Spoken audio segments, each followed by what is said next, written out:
We are a team of seasoned entrepreneurs, world-class engineers, and very motivated young people who are collectively building an air vehicle control system. Look, Corvin and I, for example, we met 2006 already when I was working for Red Bull and we were organizing air races. And Corvin was managing an aircraft company called Extra. This is how we connected. Now we are conquering the world together and building an automated system for urban air mobility. Tim here has many years of experience in marketing and sales in large consumer brands, but has also fundamental experience in leading innovative ventures, several of which he founded himself. And he is leading the business development and strategy aspects of our company.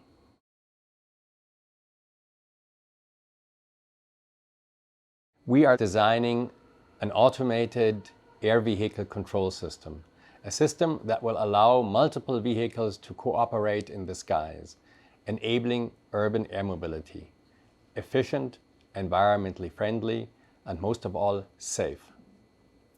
Look, I mean, if you think about air taxis flying around in the sky, I guess what most people would understand is you kind of need roads and rules and traffic signs in the sky as well, and that's what we are building. And for us, it's very important that our system is open and interoperable so that it allows for many different airlines and fleet operators to offer different services, and that it is affordable and safe for the whole community and not just for the few people who can, let's say, for the rich, yeah? So that this becomes a mobility form for everyone.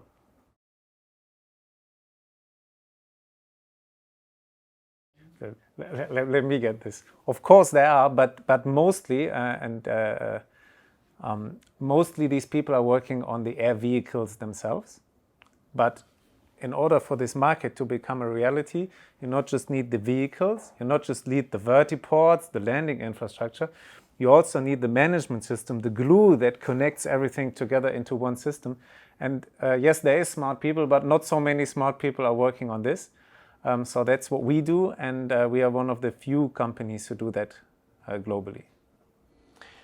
There are, as Tim just mentioned, there are a handful, less than a handful of companies out there that are operating the same space that we're operating in.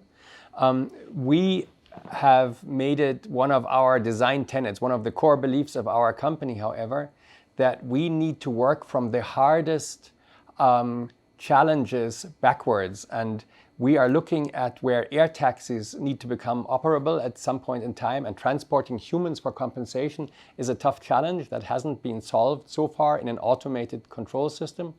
We're taking this challenge on and then rolling it out to the entire urban air mobility sphere, which includes working drones and passenger drones and intercity drones. I mean, smartness of people is one thing, and of course you need to have smart engineers and smart people.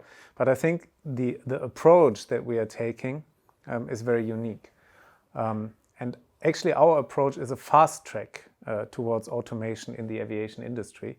And I think that's a key takeaway, that the key differentiator of this game or of speeding up the game for this market to scale is the right approach of how the system will actually be built together in an integrated way. And that's our main focus.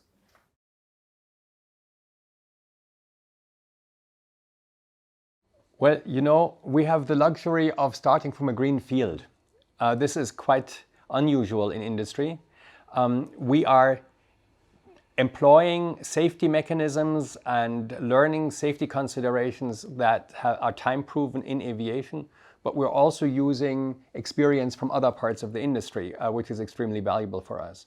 So we can completely think from a clean sheet, as it were, and we are making sure that vehicle communication enables positive control. Air traffic control, as we know it, we call it legacy air traffic control, relies on the direct communication between a pilot and a controller through voice communication. This will not happen if the pilot leaves the aircraft. The big challenge, however, is not only replacing communication with data communication. It is taking care of the abilities that a pilot used to have. The voice-hand coordination, the computing power of the pilot's brain to manage emergencies needs to be replaced by automated system functions. And this is where the smart thinking comes in, and we need to replace all the secondary safety mechanisms that a pilot would bring to the aircraft with an automated system. And also what we do is, I mean, if you think of a chain of pearls, we're actually putting each pearl on that kind of chain and make it one seamless system. And I think if you look at most of the management systems that are out there, most of them are just usually software built and work on the icing level of the cake, but they're not an integrated, full functional, certifiable, as we sometimes say, this chain of pearls, yeah, all brought together in one seamless system. And what Tim is describing now, we call integration. So when we talk about integrated system, it is that string of pearls that connects pearl to pearl to pearl and has no empty spaces between the functions. Yeah. And without that, you won't reach the aviation required safety levels.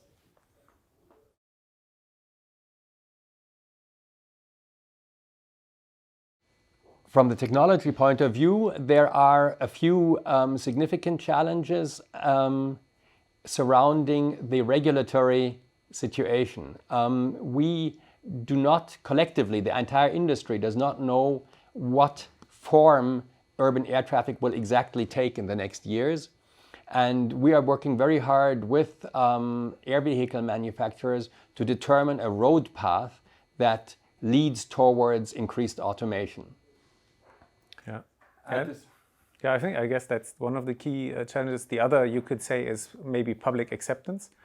So the question is, of course, will we accept like something flying above our heads? And we believe, of course, one requirement is, or one key factor for this, for the public acceptance, is safety. But a second key factor is that you actually can plan the use of the airspace so that the public doesn't have a big impact. So that means that you have designated corridors and times, and that it's very clear who is operating when and where, so that you can keep public benefit in mind.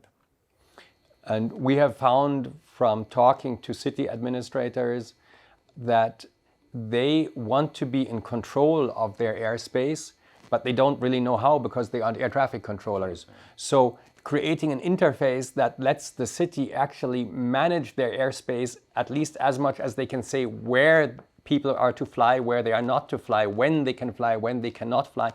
Creating an interface like this is extremely important for city adoption. And by the way, we think this is a good development because the cities are increasingly aware that new forms of mobility can only be implemented if there is public benefit. And one of our central jobs is to provide the city with the tools for creating that public benefit. Maybe if you talk about challenges, or there's one that is often mentioned as a challenge that we don't see as a challenge. Often we are asked whether basically the current air traffic control operators, like in Germany, the DFS or the FAA in the USA, if they wouldn't be the only ones offering this type of service that we are building. And we can say clearly that this is currently not the plan of most of the regulators. The plan is that in this lower airspace that there's actually a competition of different service providers, ensuring safety and ensuring traffic management and ensuring that this market can operate. So it's not just how to say, winner takes it all business. And I can see this is not everywhere in the world the case, but in most of the bigger markets this will be the case. The regulators have discovered, I think, Tim, that competition is required in order to speed up development. They have realized that if this is a state-run system, urban air mobility as a new technology will not happen. So they have actually stated quite clearly that they want industry to make proposals for managing the airspace, and we're very happy to be part of providing that management.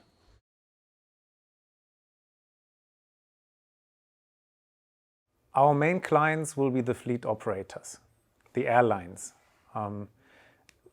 That means today we are focusing on all those that aim to offer these services, the air taxi services to customers.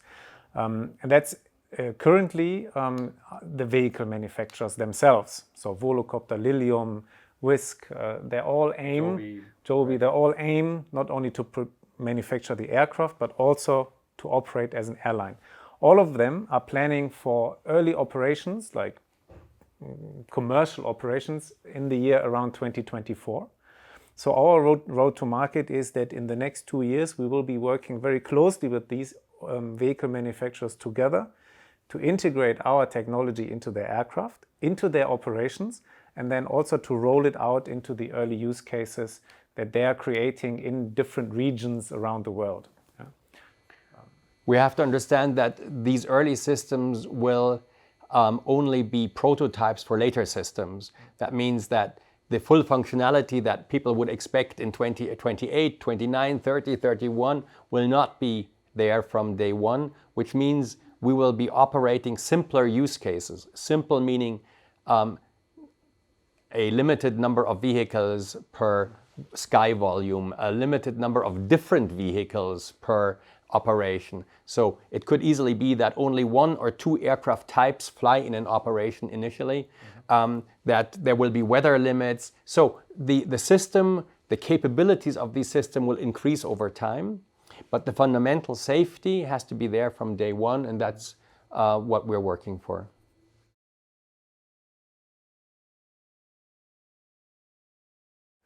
So that's a good question always. I guess it's similar to how it's in aviation today. So airlines, they pay for air traffic control, and they pay also for the air traffic management services that are provided to them. So that's our revenue stream number one as well. But secondly, as we are a key element to automate flight itself, we are a key cornerstone of the whole value chain. How this exactly then also creates additional revenues in the actual use cases themselves, we will see. But also, as we are building a platform, we allow also other services to run through our system. So to summarize it up again, so first is, like in aviation today, airlines will pay for our services. Secondly, we are a cornerstone of the operations model of these airlines themselves, and how we split revenues we'll need to discuss with them. And thirdly, as we are a platform, we allow other service providers through our communication infrastructure and backend also to provide services to the user as well. So for example, like onboard entertainment and other services. Another example of services that we can integrate are ride-hailing services, maintenance companies who have to maintain the aircraft and require vehicle data to plan their maintenance. So there are a number of fairly significant functions surrounding the service provision of air transport that need data that are created when running our system, and that can provide a very valuable revenue stream at the same time.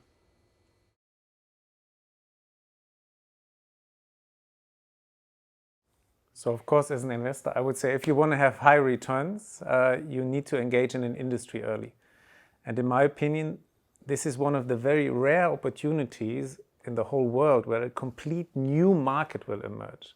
Today, there is no mobility in the third dimension, at least not in this lower airspace, but in the future there will be. So if you want to have the opportunity of an exponential, really crazy return, you have to also take the risk and invest early in an industry that is very early. So for me, it's rather the question, do you want to invest in the future or not? If you're willing and eager to participate in something that can really game change mobility as we know it today, then it's time to invest in urban air mobility, and specifically we believe in the system behind it. I would completely agree. If you want to invest in the future, urban air mobility is a good place to do so. And again, select one of those areas that will be central to the system. And this is exactly what we are doing with its air vehicle control system.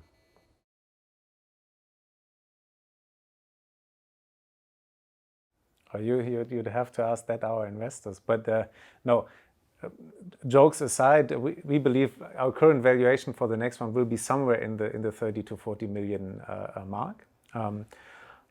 We are raising our next round towards the end of this year. This is a Series A round where we aim to raise 10 to 15 million. Minimum will be 10. And then if you ask for the valuation in 5 years, this is the inflection point for the whole industry. This is when the early use models, I was talking about earlier, how the different airlines will try their business models in 24, 2025. In 26, this whole market will flip and will start scaling. And we think this is also a key cornerstone for us when then probably we will go for an IPO and we go really big. What the valuation at this time will be, of course, everyone can only guess, but we believe we have the potential to be one of the few German unicorns.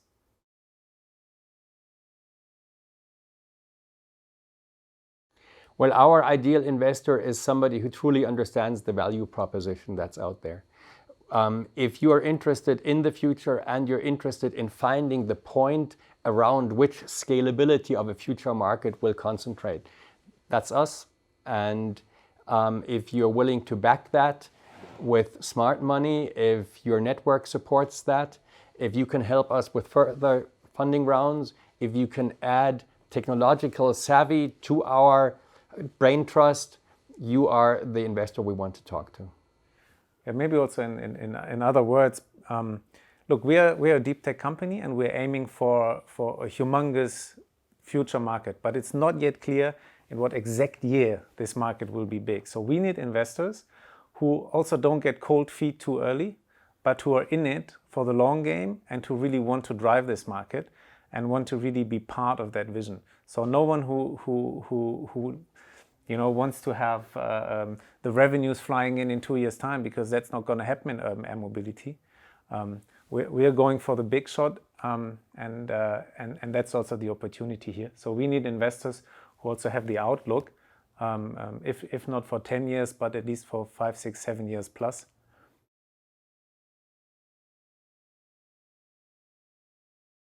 So if you're interested in meeting us, you're always welcome to visit us at our offices here in Munich and see also how the development is going on.